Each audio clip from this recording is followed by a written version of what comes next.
Quilters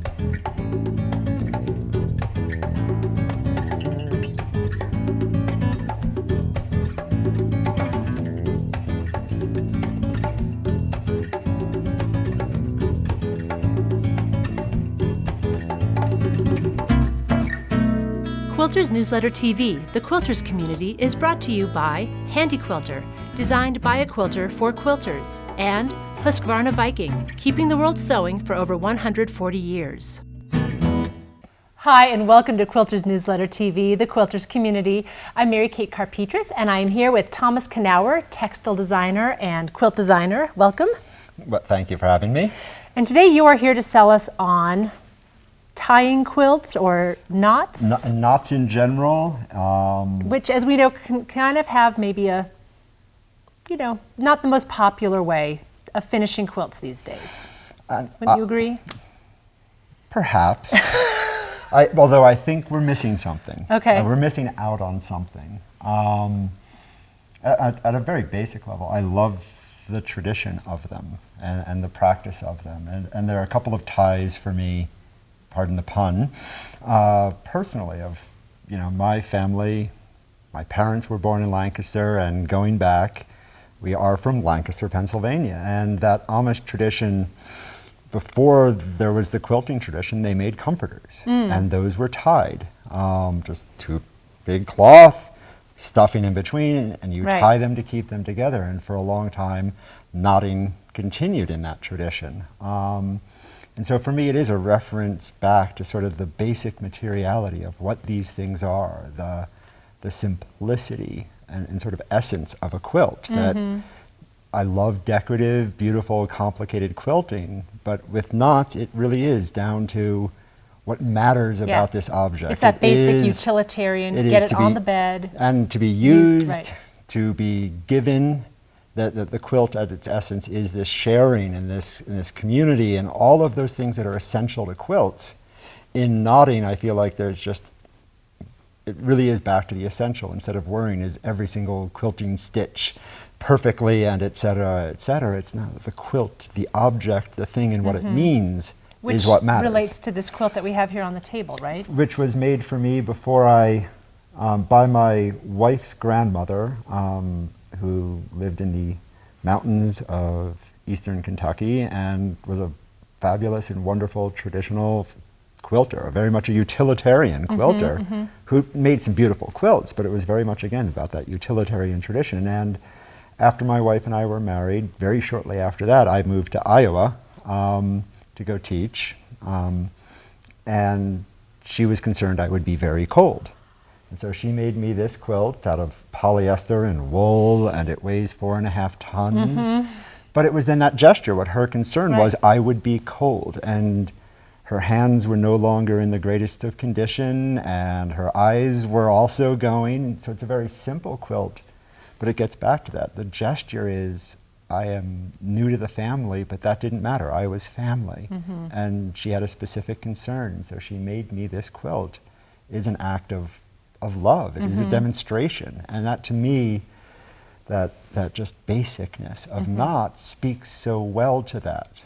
And as we were looking at it before, you said, even if her hands weren't nimble enough to do, traditional quilting, it's not easy. No, this is not an easy quilt to make for her. And she is courageous, because I have done a knotted quilt with yarn, and whoa, I used vice grips. Yeah, when I've tried to quilt with anything heavier than like pearl cotton 8, it's like you're pulling a rope through the fabric. And there's something, again, that then speaks, that just engagement of when we're making, that pulling through, that tying together. I often use knots for quilts that have been done collaboratively.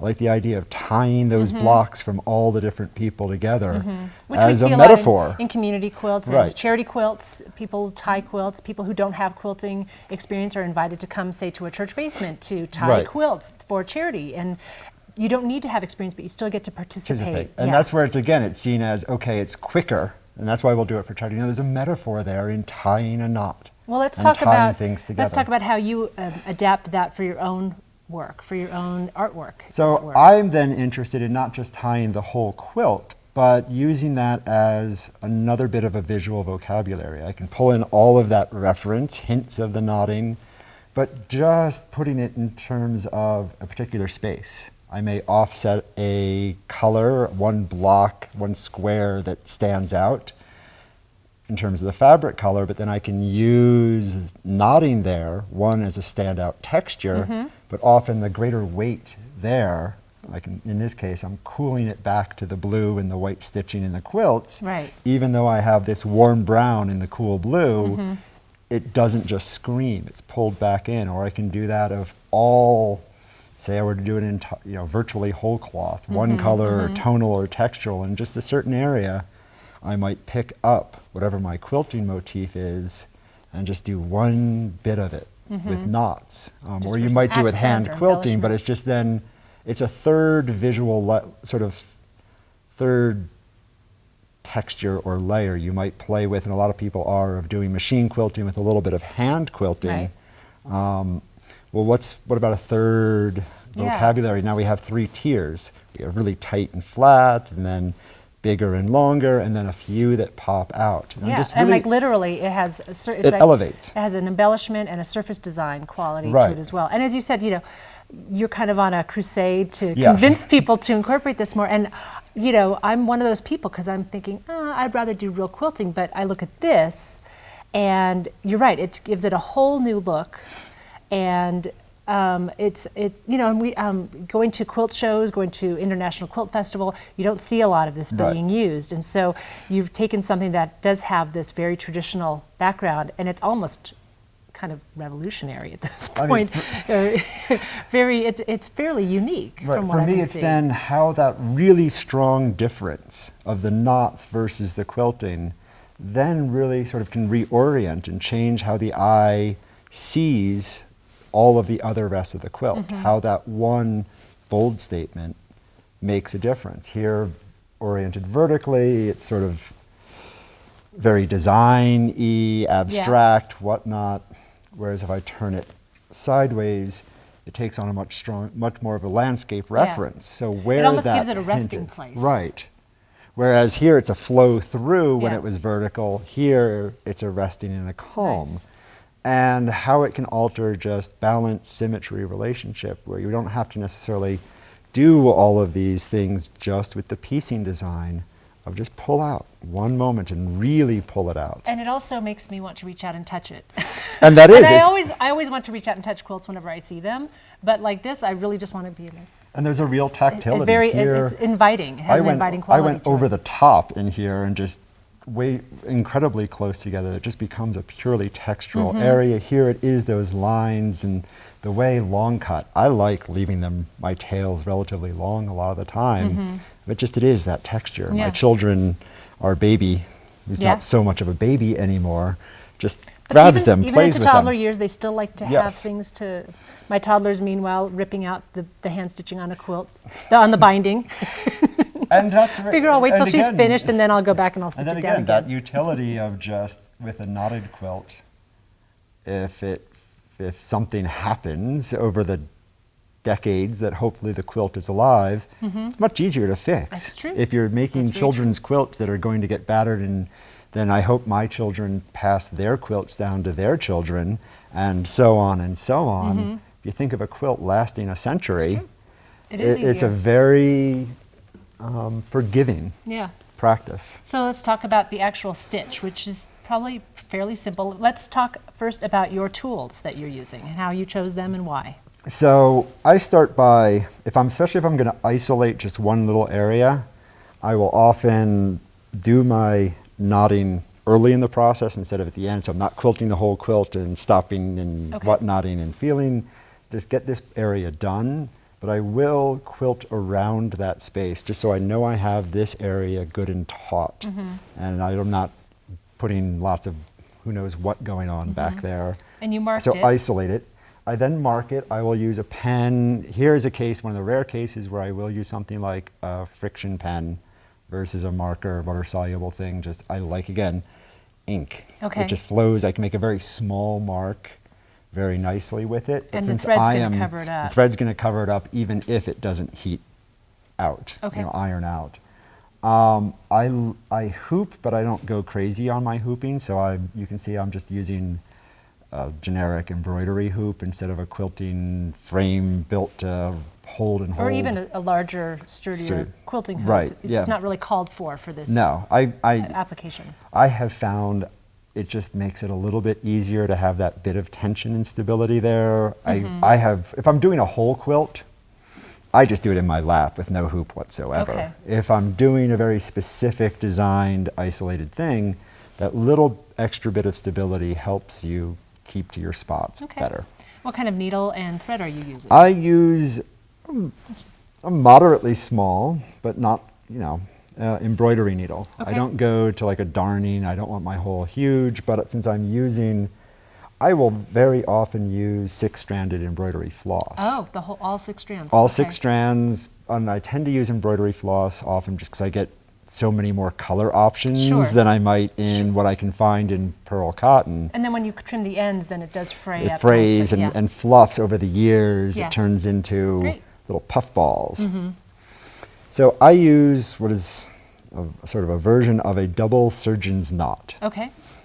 And I will start by diving in and through. Okay. And I don't try to scoop stitch this. I like to keep it pretty, it just lets me get right back up very close to where I went down and through. Then the knot itself. So just one time. One time up and through. Okay. And I will make my loop and pull my end through once and then a second time. And then back in the opposite direction. Make my loop, tie through once, and then back through a second time, and tie down. And so you trim now. You don't keep. You don't. I don't keep jump going. I don't jump. I like to trim because I may, if I were doing a design with this, a more complicated thing, I might be doing lots and lots of color changes. True. There's no reason. That's what I again like of this versus, say, using a hand quilting. Okay, to do a million color changes in that would be virtually impossible. Not virtually. It would be very difficult and very complicated. Where here, I could do every single knot in a different color. And in fact, I'm doing a quilt for my daughter that is using Braille to determine where colors go. And it's a Braille. It's a whole cloth tied quilt that's a Braille translation of her favorite Langston Hughes poem. I want to see that when it's done. It'll be a few years. Well, it is about 2,500 knots in very specific places and spots and time to do them, but it's evolving. Right. And I can use a whole rainbow of colors across it, and it's a special quilt that where, again, I still want to see knots it can done. work into all kinds of motifs that might not be readily available for quilting.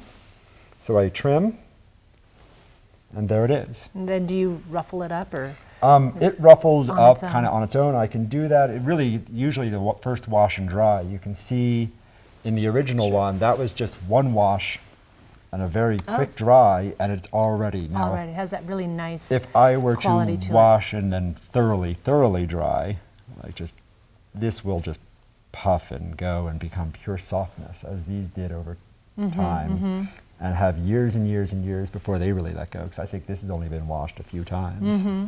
This is great. Thank you so much. I wasn't expecting this, and like I said, I've been kind of, not so into tied quilts perhaps for my own personal taste, but this has given me a whole new perspective on it, especially this textural quality that you've brought to it. It's really beautiful. So we hope that you have also found something here today that's inspired you to try something new and look at your own quilting in a new way. Thanks so much for joining us. We look forward to seeing you next time. Bye-bye.